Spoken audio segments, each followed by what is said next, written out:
Hello students, how are you? I am Nalini Seth. आज हम रचना प्रसून का पाठ 2 वर्ण विचार पढ़ेंगे। अच्छा बच्चों, एक बात बताइए, वर्ण क्या होता है? वर्ण भाषा की सबसे छोटी इकाई होती है जिसके और टुकड़े नहीं किए जा सकते। ओके। ध्वनियों को लिखने के लिए कुछ निश्चित चिन्हों का प्रयोग किया जाता है जिन्हें वर्ण कहते हैं। जैसे कि यहाँ पर हम एग्जाम्पल देखेंगे। मोहन एक शब्द है, म प्लस ओ प्लस ह प्लस अ प्लस न प्लस आ, इसमें 6 ध्वनियाँ हैं। तो ध्वनियों को लिखने के लिए कुछ निश्चित चिन्हों का प्रयोग किया जाता है जिन्हें वर्ण कहते हैं, और वर्ण भाषा की सबसे छोटी इकाई है। ठीक है बच्चों। और अब ये बताइए कि वर्णमाला किसे कहते हैं? वर्णों के व्यवस्थित व क्रमबद्ध समूह को वर्णमाला कहते हैं। जब हम वर्णों को अरेंज करके सीक्वेंस में उनको जब रख देते हैं तब हम उसको वर्णमाला कहते हैं। एक बार दोबारा से देखेंगे इसको। वर्णों के व्यवस्थित व क्रमबद्ध समूह को वर्णमाला कहते हैं। अच्छा, अब ये बताइए, वर्णों के कितने भेद होते हैं? वर्णों के 3 भेद होते हैं। फर्स्ट स्वर, सेकंड अयोगवा, थर्ड व्यंजन। अब हम सबसे पहले यहाँ पर स्वर के बारे में पढ़ते हैं। वर्णमाला के उन वर्णों को जिनका उच्चारण बिना किसी, यहाँ पर ये समझने वाली बात है, बिना किसी अन्य वर्ण की सहायता से किया जाता है, उसे स्वर कहते हैं। एक बार हम दोबारा रिपीट करेंगे। वर्णमाला के उन वर्णों को जिनका उच्चारण बिना किसी अन्य वर्ण की सहायता से किया जाता है, स्वर कहते हैं। हिंदी वर्णमाला में इनकी संख्या 11 है। ये निम्नलिखित हैं: अ आ, इ ई, उ ऊ, री, ए ओ और ओ। ठीक है बच्चों। अब हम देखेंगे इनको हम फर्दर कितने पार्ट्स में डिवाइड करते हैं। स्वरों को हम 3 भागों में विभाजित कर सकते हैं। पहला रस स्वर, सेकंड दीर्घ स्वर, थर्ड पलुत स्वर। देखेंगे रस स्वर किसे कहते हैं? जिन स्वरों के उच्चारण में कम से कम समय लगता है वे रस स्वर कहलाते हैं। और ये संख्या में कितने होते हैं बच्चों? 4 होते हैं। अ, ई, उ तथा री। अब देखेंगे दीर्घ स्वर किसे कहते हैं? जिन स्वरों के उच्चारण में हस्व स्वरों से दुगना समय लगता है, जस्ट डबल टाइम लगता है, उन्हें दीर्घ स्वर कहते हैं। ये संख्या में 7 होते हैं। आ, ई, उ, ए ओ तथा ओ। पलुत स्वर किसे कहते हैं? जिन स्वरों के उच्चारण में दीर्घ स्वर से भी अधिक समय लगता है वे पलुत स्वर कहलाते हैं, जैसे ओम। अब देखा बच्चा आपने कि हस्व स्वर के उच्चारण में सबसे कम टाइम लगता है, दीर्घ स्वर में हस्व स्वर से डबल टाइम लगता है, और पलुत स्वर के उच्चारण में दीर्घ स्वर से भी अधिक समय लगता है। अब हम देखते हैं अयोगवा। अंग तथा अह को अयोगवा कहा जाता है। अंग किसे कहते हैं? इसे अनुस्वार कहते हैं, यानी कि बिंदी। इसको वर्ण के ऊपर एक बिंदु के रूप में लगाया जाता है, जैसे मंगल, शांति, संभव, बंगाली, पंखा, झंडा, जंगल आदि। अह किसे कहते हैं? इसे वर्ण के बाद दो बिंदुओं के रूप में लगाया जाता है। इसे हम विसर्ग कहते हैं। इसका उच्चारण वर्ण के बाद ह की ध्वनि के समान होता है, जैसे प्रातः, स्वतः, पुनः आदि। अंग किसे कहते हैं? इसे अनुनासिक कहते हैं। यह वर्ण के ऊपर चंद्र बिंदु के रूप में लगाया जाता है, जैसे गांव, कांटा, आंचल, हंसी, आंख, दांत, सांप, इस तरह के जो शब्द होते हैं। तो समझ आया बच्चों आपको यह अयोगवा? अब हम देखेंगे व्यंजन किसे कहते हैं। जिन वर्णों को स्वरों की सहायता से बोला जाता है उन्हें व्यंजन कहते हैं। अभी हमने पहले पढ़ा था कि स्वर किसे कहते हैं। स्वरों को बिना किसी अन्य वर्ण की सहायता से बोला जाता है, जबकि व्यंजनों को बोलने के लिए हमें स्वर की सहायता लेनी पड़ती है। तो जिन वर्णों को स्वरों की सहायता से बोला जाता है उन्हें व्यंजन कहते हैं। ये स्वतंत्र नहीं होते हैं। जब किसी व्यंजन से स्वर हटा दिया जाता है तो उसके नीचे हलंत लगा दिया जाता है। सामान्यतः सभी व्यंजनों में अ स्वर मिला होता है। जितने भी व्यंजन होते हैं उनके साथ अ स्वर जो होता है वो जुड़ा होता है। जैसे हमने बोला क, तो क के बाद हमें अ की भी एक साउंड आ रही है ना बच्चों, तो क प्लस अ। ठीक है, ये हो गया क। ये कितने प्रकार के होते हैं? ये 3 प्रकार के होते हैं व्यंजन: स्पर्श व्यंजन, अंतस्थ व्यंजन और ऊष्म व्यंजन। देखा बच्चों आपने, तो ये 3 तरह के होते हैं: स्पर्श व्यंजन, अंतस्थ व्यंजन और ऊष्म व्यंजन। तो अभी हमने देखा बच्चों व्यंजन 3 प्रकार के होते हैं: स्पर्श व्यंजन, अंतस्थ व्यंजन और ऊष्म व्यंजन। स्पर्श व्यंजन जो होते हैं क से लेकर और मा तक, ये होते हैं 25। इनकी संख्या होती है 25। और ये 4 जो होते हैं ये अंतस्थ व्यंजन कहलाते हैं। और ये श, श, स, ह ये ऊष्म व्यंजन है। इसमें स्पर्श व्यंजन के 5 वर्ग होते हैं। टोटल 5 वर्ग होते हैं। कौन कौन से? का वर्ग, चा वर्ग, टा वर्ग, ता वर्ग और पा वर्ग। का वर्ग में कौन कौन से व्यंजन आते हैं? क, ख, ग, घ, अण। इसका उच्चारण स्थान क्या होता है? कंठ। चा वर्ग च, छ, ज, झ, या। इसका उच्चारण स्थान क्या होता है? तालु। और इस टा वर्ग में कौन से आते हैं? टा, ठ, ड, अड़, अणा। इसका उच्चारण स्थान होता है मूर्धा। ता वर्ग में कौन से आते हैं? ता, थ, द, ध, न। इसका उच्चारण स्थान दंत। पा वर्ग प, फ, फ, ब, भ, म। इसका उच्चारण स्थान होता है ओष्ठ।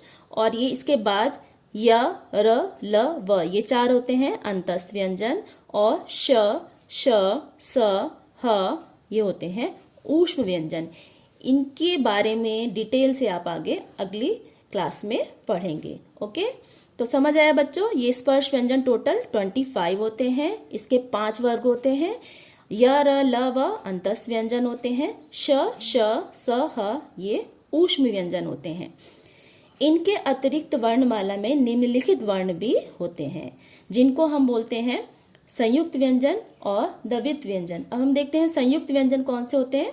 वर्णमाला में 4 संयुक्त व्यंजन हैं: श, त्र, ज्ञ और श्र। ये कौन से होते हैं?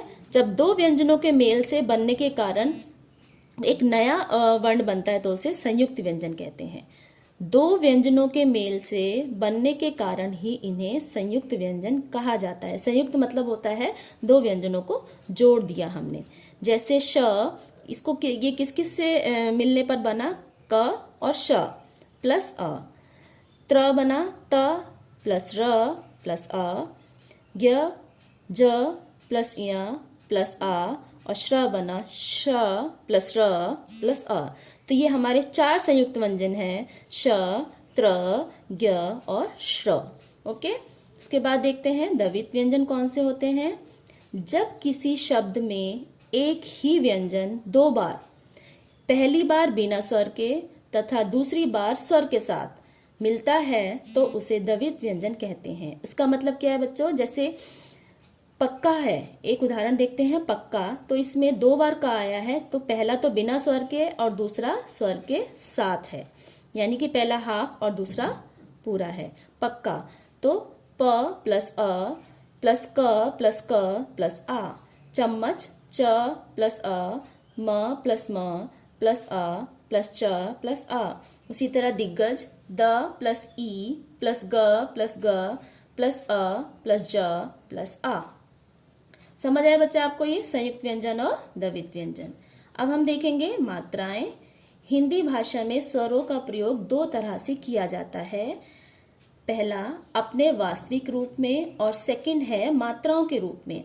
जैसे अपने वास्तविक रूप में कैसे करते हैं हम स्वरों का प्रयोग? जैसे इमली, उल्लू, औरत और ऋषि। इसमें ई ये स्वर है, इसमें उ स्वर है और इसमें अ स्वर है और इसमें रि स्वर है। तो इनको हमने एज इट इज, जैसे इनका प्रयोग हम वर्णमाला में करते हैं, इनको हमने इनके वास्तविक रूप में ही लिख दिया है। तो इनसे एक ये नए शब्द बन गए हैं, जैसे इमली, उल्लू, औरत और ऋषि। और दूसरी तरह हम स्वरों का प्रयोग किस तरह से करते हैं, मात्राओं के रूप में, जैसे च प्लस ई। तो यहाँ पर हमने ई को ना लिखकर हमने ई की मात्रा लगा दी है, तो ये बन गया ची। प प्लस ऊ, तो ये बना पू। समझ आया बच्चों आपको? हम दो तरह से स्वरों का प्रयोग करते हैं, अपने वास्तविक रूप में और मात्राओं के रूप में। स्वरों को व्यंजनों के साथ मात्राओं के रूप में निम्न प्रकार से प्रयोग किया जाता है। जैसे अ की कोई मात्रा नहीं होती, क प्लस अ, ये हो गया कमल। जैसे अ, तो ये हो गया का, आ कार। ई की मात्रा है की, किसान। बड़ी ई की, कीड़ा। उ की मात्रा कु, कुआं। उ कु, कूलर। री ये हो गया कृ, कृपाण। ए के, केशव। ए कै, कैलाश। ओ को, कोटर। औ कौवा। अच्छा बच्चों, आपको ये चैप्टर समझ आ गया होगा। अब हमें इसको दोबारा से एक बार देख लेते हैं कि हमने क्या क्या सीखा। वर्ण भाषा की सबसे छोटी इकाई है। वर्ण के 3 भेद हैं, स्वर, अयोग्य, व्यंजन। स्वरों की संख्या 11 है। अ तथा अह ये अयोग्य है। अंग को अनुसार तथा अह को विसर्ग कहते हैं और अंग को अनुनासिक कहते हैं। व्यंजन 3 प्रकार के होते हैं, स्पर्श व्यंजन, अंतस्थ व्यंजन, ऊष्म व्यंजन। श, त्र, ज्ञ, श्र ये 4 हमारे संयुक्त व्यंजन हैं। अब हम देखते हैं मौखिक क्वेश्चंस। फर्स्ट है, वर्णों के व्यवस्थित व क्रमबद्ध समूह को क्या कहते हैं? क्या कहते हैं बच्चों उसको? अभी हमने पढ़ा था वर्णमाला। ऊष्म व्यंजन में कौन कौन से वर्ण आते हैं? श, ह, श, स, ह। ऊष्म मतलब जब हमारे मुंह से कोई हीट निकलती है, ठीक है। श, श, स, ह। अब हम देखेंगे लिखित प्रश्नोत्तर। बच्चों आपको ये सारी क्वेश्चन आंसर्स एक्सरसाइजेज अपनी नोटबुक में नोट करनी है। फर्स्ट क्वेश्चन है, वर्ण किसे कहते हैं? ध्वनियों को लिखने के लिए कुछ निश्चित चिन्हों का प्रयोग किया जाता है, उन्हें वर्ण कहते हैं। सेकंड क्वेश्चन, स्वर और व्यंजन में क्या अंतर है? अब हमें इसमें डिफरेंस बताना है, स्वर और व्यंजन। जिन वर्णों को का उच्चारण बिना किसी अन्य वर्ण की सहायता से किया जाता है वो तो स्वर कहलाते हैं, तथा जिन वर्णों को स्वरों की सहायता से बोला जाता है उन्हें व्यंजन कहते हैं। समझ आया बच्चा आपको? अनुस्वार, अनुनासिक व विसर्ग वाले 2-2 शब्द लिखिए। अनुस्वार कौन से होते हैं बच्चों? अनुस्वार जैसे पतंग, जंगल।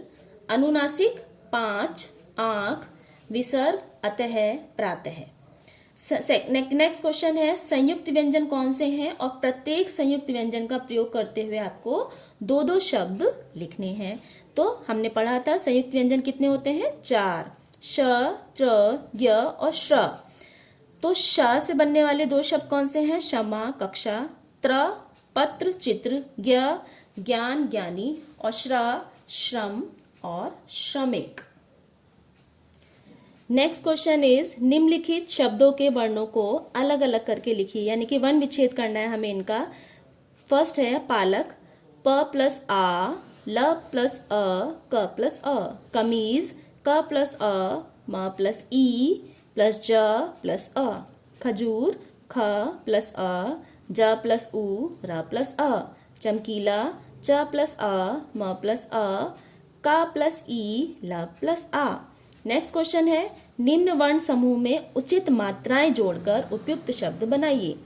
जैसे फर्स्ट शब्द है ज ल ए ब, जलेब। तो इसमें कौन सी मात्रा लगेगी? बड़ी ई की, जलेबी। ये है तरंगा, तो ये शब्द बनेगा तिरंगा। ये है नमकन, तो ये बनेगा प्रॉपर शब्द नमकीन। तलवर, ये रॉन्ग शब्द है, इसमें क्या लगेगी मात्रा? तलवार। पराना, इसमें लगेगी ऊ की मात्रा, पुराना। जता, इसमें बड़े ऊ की मात्रा लगेगी ज के नीचे, ये है जूता। अब हम देखेंगे एमसीक्यूज यानी कि बहुविकल्पीय प्रश्न। सही उत्तर वाले विकल्प पर राइट लगाइए। भाषा की सबसे छोटी इकाई क्या कहलाती है? शब्द, वर्ण, व्याकरण या वाक्य? वर्ण। एंड द करेक्ट आंसर वर्ण। अयोग्य कहा जाता है आ को ई को, अंग अंगा को या ओ को? तो इसमें करेक्ट ऑप्शन है अंग और अंगा को। लड़की शब्द का सही वर्ण विच्छेद क्या है? ल प्लस ड़ प्लस की, ल प्लस अ प्लस ड़ प्लस की, ल प्लस ड प्लस अ प्लस की क प्लस ई, ल प्लस आ ड़ प्लस अ क प्लस ई। तो this is the fourth one is right option. Next है निम्नलिखित में स्पर्श व्यंजन है न, ल, य और श। तो स्पर्श व्यंजन कौन सा है इसमें? न। ओके बच्चों, अब हम देखेंगे रचनात्मक गतिविधियां। वर्णों के प्रकार को स्पष्ट करते हुए वर्णमाला का एक चार्ट बनाइए। अभी हमने देखा पीछे आपको वर्णमाला का एक टेबल बनाना है अपनी कॉपी में।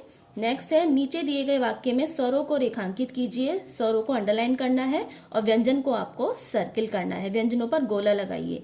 तो चा क्या है हमारा व्यंजन, ई स्वर, प व्यंजन, ला व्यंजन, उ स्वर, ता व्यंजन, ग व्यंजन, उ स्वर, ए स्वर, ख व्यंजन, उ स्वर, ध व्यंजन, द व्यंजन, अ स्वर, स व्यंजन, न व्यंजन, आ स्वर, ब व्यंजन, र व्यंजन, ज व्यंजन, ई स्वर, ट व्यंजन, फ व्यंजन और री हमारा स्वर है। अच्छा बच्चों, आपको ये चैप्टर समझ आ गया होगा। अब आपको ये जो सारी एक्सरसाइजेज हैं ये अपनी कॉपी में नोट डाउन कीजिए। Okay, thank you.